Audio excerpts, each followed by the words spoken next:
Hello guys, thank you for everyone who subscribes to my channel for my scooter videos. I know it's been a while that I made a scooter review, so today we have here the Burr Air electric scooter. I have this scooter for almost a month now and it's been working great so far without any issue. So today, join me as I unbox and review the scooter to see if it's worth buying. Now first off, I think Burr did an awesome job with the product packaging design. The design is elegant, modern, and straightforward to the point. In the front, you have a beautiful almost life-size picture of the Burr scooter, and off to the left, you have the three main features of the scooter that anyone would normally want to see: the speed, range, and weight. This scooter can travel up to 16 miles per hour with a total range of 15.5 miles.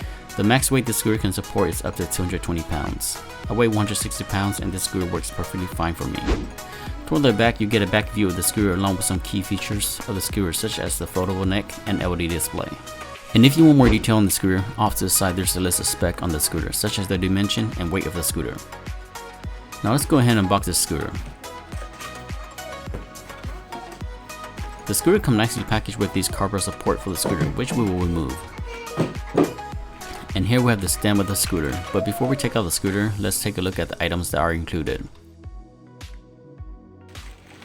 In this box we have here the handlebar, documentation, an Allen key, and 4 screws.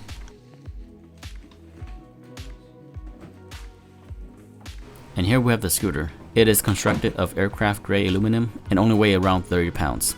I can easily carry it with one hand with no problem. Also in the box, let's not forget the charger. This is a 42-watt charger that I managed to fully charge the scooter within 4 to 5 hours.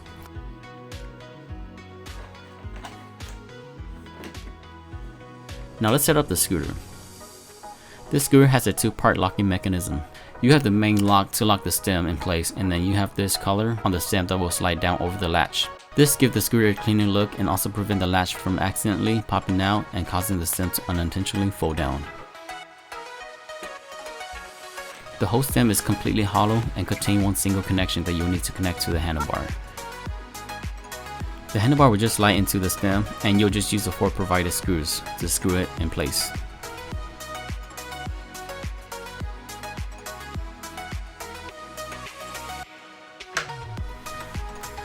Right off the bat, the scooter looks good, feels solid, and has a very ergonomic handlebar grip. Now let's turn on the scooter. The LED display will turn on, showing you the speed, battery life, and the speed mode you're in. You can toggle between the 3 mode by double pressing the power button. If you single press it, the light will turn on. If you engage the e-brake, the tail light will turn solid, but if not, the tail light will continuously blink as long as the scooter is on. This scooter can also be connected to the Burr app that you can download onto your phone. The app allows you to see the total mile put on your Burr scooter and allows you to turn on the lights and change the speed in which you can directly do on the scooter. Now let's charge the scooter up before we take it outside.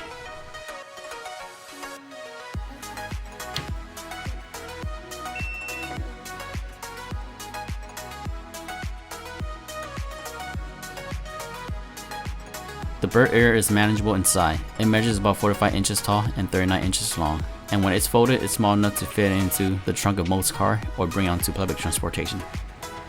Setting up the Burr to ride is quick and easy. You will push down on the fender to release the stem, fold the stem up, and lock the latch. You will then slide down the collar to lock the latch in place. Turn the scooter on and off you go. The cockpit is clean and well designed. It has your standard throttle, e-brake, and display. On each end, you have these curved handlebar grip, which are very comfortable and give you a solid control of the scooter.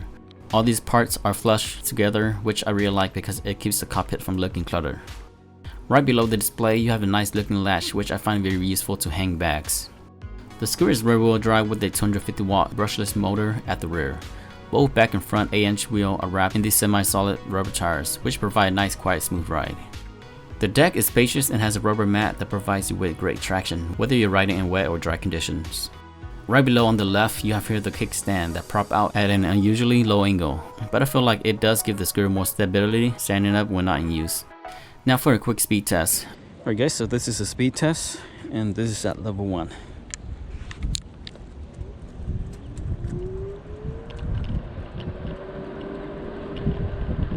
Level 1, we get a top speed at 9 miles per hour.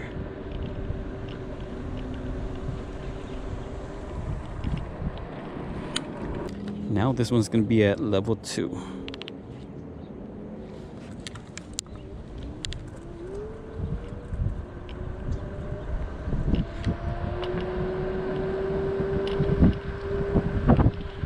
one top speed is at 12 miles per hour.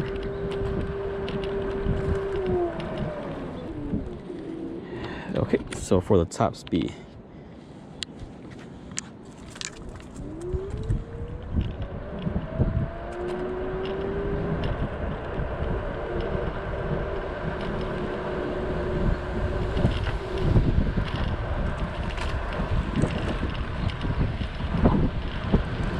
So with top speed, we're getting about 16 miles per hour.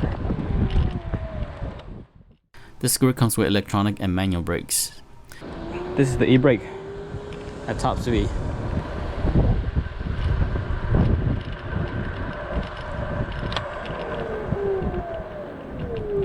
At full speed with my weight as 160 pounds, I came at the full stop around 20 feet. And this is at full speed using the manual brake.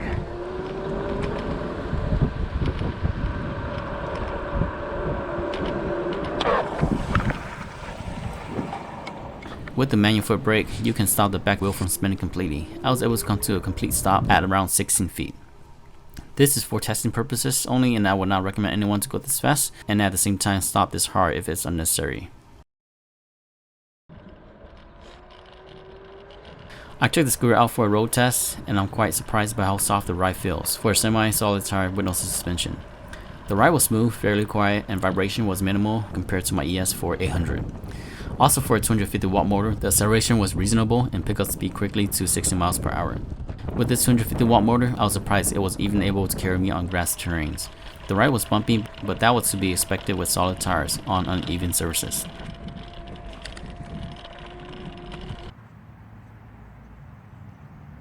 I rode the scooter to this flat trail to do more testing on the scooter. The ride quality was serene as the soft tires allow you to flow smoothly down the path. There was no rattle, creak, or annoying vibration that you will sometimes notice with a scooter.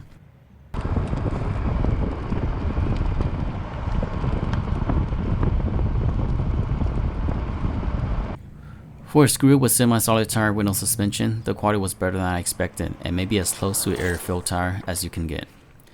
If you ever decide to ride the scooter on dirt road, the ride still feels very stable and the scooter performs solidly.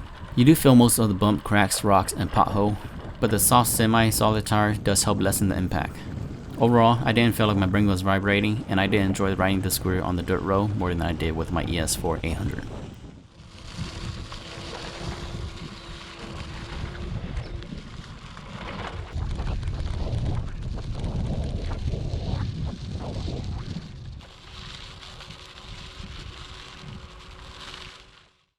Taking the scooter up this bridge for a hill climb, I can feel the scooter whine and slow down as it struggles to take me up the hill.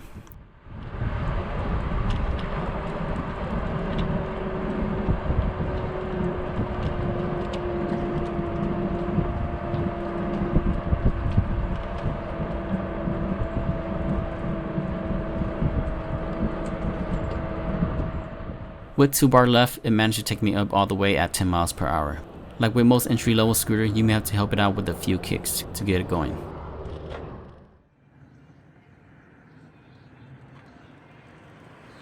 On the way back from this trail, my battery indicator was flashing, but I was able to make it home without the scooter dying on me. For this test, I got a total range of 6.8 miles. That was not close to the 15-mile range that Bird claimed, but my test did involve riding on different type of terrains, so those are also revolving factors to why my range was the way it was. If you ever decide to ride at night, you shouldn't have any problem seeing what's in front of you.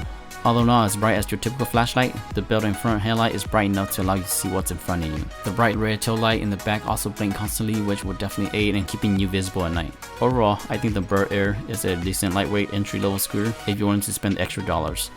As I got this scooter for $500, the price fits right in between the $300 entry-level scooter to the $600 mid-range scooter. For the $500 price tag, you may be able to find a cheaper scooter with a very similar spec, or get yourself a mid-range scooter for around the same price with an overall better spec.